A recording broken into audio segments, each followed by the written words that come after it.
In this episode, the HDCP master key has been confirmed, the FCC grants use of unlicensed airwaves, and Verizon is not getting an iPhone, at least not soon.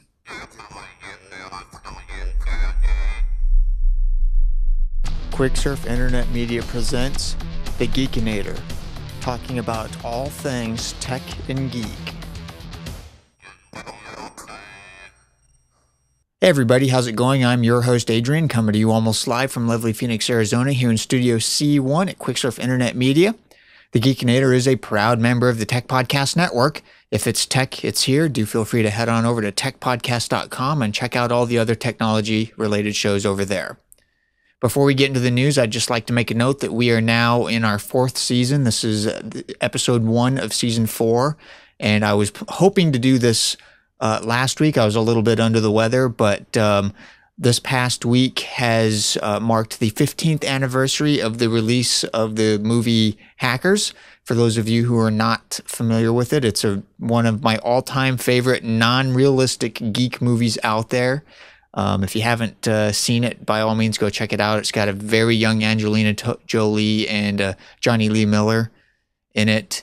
And great stuff, great movie if you're a geek. Of course, you know, this is only certain geek things, but it's, again, not realistic, but it's a really great geek movie.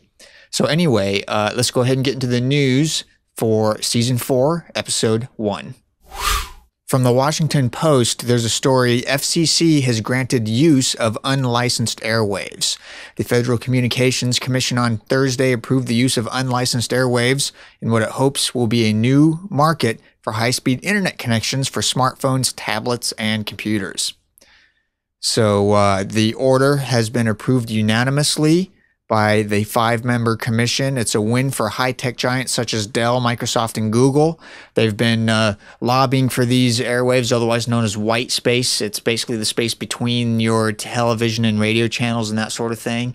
So this is going to be pretty good news. We're not really going to see a whole lot of effect from this for at least probably a year or two more, but this is going to be good. Let's go ahead and talk about our sponsor for this episode, GoToAssist Express. There are a variety of tools that let you remotely support a client, colleague, or friend, but the only one I trust and rely on is GoToAssist Express, the best remote support tool designed for small to medium-sized businesses, and is brought to you by Citrix. Why GoToAssist Express? It has exceptional performance, it's easy to use, and it is secure. IT professionals, really anybody who doesn't have time to squander with a tool that is slow or unreliable, will appreciate GoToAssist Express. You have no IT maintenance or updating. It's so fast you'll be on the other computer doing troubleshooting or running a tutorial or whatever it is that you need to be doing in seconds. And it's consistently reliable. My audience can try GoToAssist Express free for 30 days. For this special offer, visit gotoassist.com/techpodcast. I repeat, my audience can try GoToAssist Express free for 30 days. For this special offer, visit gotoassist.com/techpodcast. From CNET News, Verizon's CEO is casting doubt on getting an iPhone. And this is basically a story that's in response. There's been a lot of stories out there where there's been a lot of reports where Apple is ordering large amounts of CDMA chips, purportedly in an effort to provide an iPhone that also supports CDMA, that sort of thing. The CEO has addressed in an investor conference to a response about whether or not Verizon would offer an iPhone. He says he would love to carry it, but they have to earn it. So it doesn't look like this is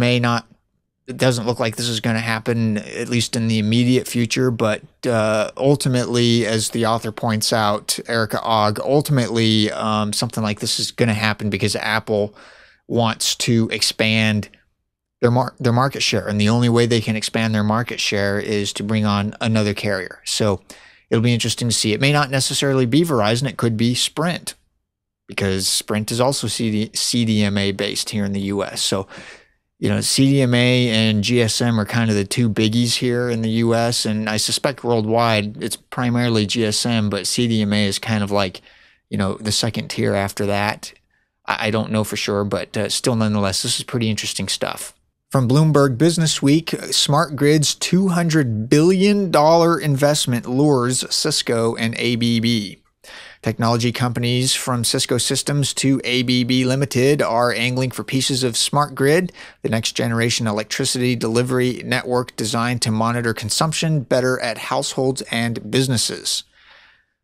Cisco, the largest maker of computer networking equipment and a producer of energy monitoring devices, has partnered with meter maker Itron for contracts. Zurich-based ABB, the biggest builder of electricity networks, is developing automation devices for power lines. So there's $200 billion globally of smart grid investment expected to take place. Everybody's lining up, angling, trying to get a piece of the pie. That's how it is sometimes. 200 billion is a lot of money, and I'm sure every single one of these companies is big enough they could go suck that whole thing up, no problem. So it'll be interesting to see how this all plays out. From MakeZine.com, I ran across this post on their blog, Homebrew Scara Robot Arm. This is pretty neat stuff. Axel 32 of Let's Make Robots built this nice looking Scara robot arm with computer vision capability for about $40. A Scara robot consists of a multi-jointed arm that's more rigid in one direction than the others, which makes it particularly suited for dealing with assembly processes where parts might not be lined up perfectly and a bit of compliance is necessary. So pretty neat stuff. Check it out. I thought it was awesome when I saw it. I was like, that's pretty slick. That is pretty slick. So by all means, check it out. From PC World, HDCP master key confirmed, Blu-ray content vulnerable. What? Now, this is a little bit of an older story, but still, I thought I would bring it up. HDCP is used to encrypt the digital connection between like a Blu-ray player and a TV over HDMI. It is not the encryption for Blu-ray discs themselves. So with this master key that's been confirmed is legitimate. It's a valid master key. With this master key, you can't put a Blu-ray disc in your computer and rip it. It doesn't work that way. So HD content is still relatively clean. In order to even take advantage of this key, you have to have hardware that lets you do it. There's, in the article it was pointed out that there's quite a bit of engineering that would have to take place before this could even be exploited. So it's still quite possible that we'll never see anything come of this. But it's not surprising at all that this has happened. As with all things encryption based, it's largely only a matter of time before breaches happen or things get cracked or the encryption is no longer secure, that sort of thing. So I'm not surprised, but at the same time I'm okay, HDCP was cracked, big whoopee. Personally, I'm not going to do anything about it because I can't. I don't have the resources to do anything about it, and very few people actually do have the resources to do anything about it. From Mashable Entertainment, James Cameron plans to shoot Avatar sequel 6.8 miles underwater. Now, the only reason why I'm bringing this up, it's not so much about the movie. Couldn't care less. It was a pretty good movie, the first Avatar movie. The second one, I don't know. Who knows? Haven't seen it. Probably won't be seeing it for quite some time. But the reason why I bring Avatar up is because the technology to make the 3D behind the scenes is pretty impressive. When the first movie first started to come out, James Cameron for Discovery Networks had a sequence of interviews, and how they actually make the 3D movies when you're shooting live action and not it's created 3D after the fact. It's actually, they shoot it in 3D. It's pretty slick. So anyway, I figured I'd bring this up. Another thing that's making this technically pretty interesting is he's shooting it so far underwater instead of normally as you would expect it to be using a submarine he built. 6.8 miles is a long ways to go. He's looking to gain the X Prize that was announced as part of this. So it'll be interesting to see if he actually achieves it, how the movie turns out as a result, that sort of thing. So it'll be pretty neat to see how that turns out.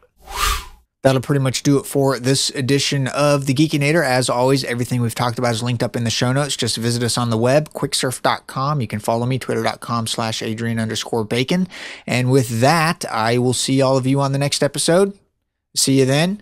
Go check out Hackers. The phrase from that movie to take away is mess with the best, die like the rest. See you then.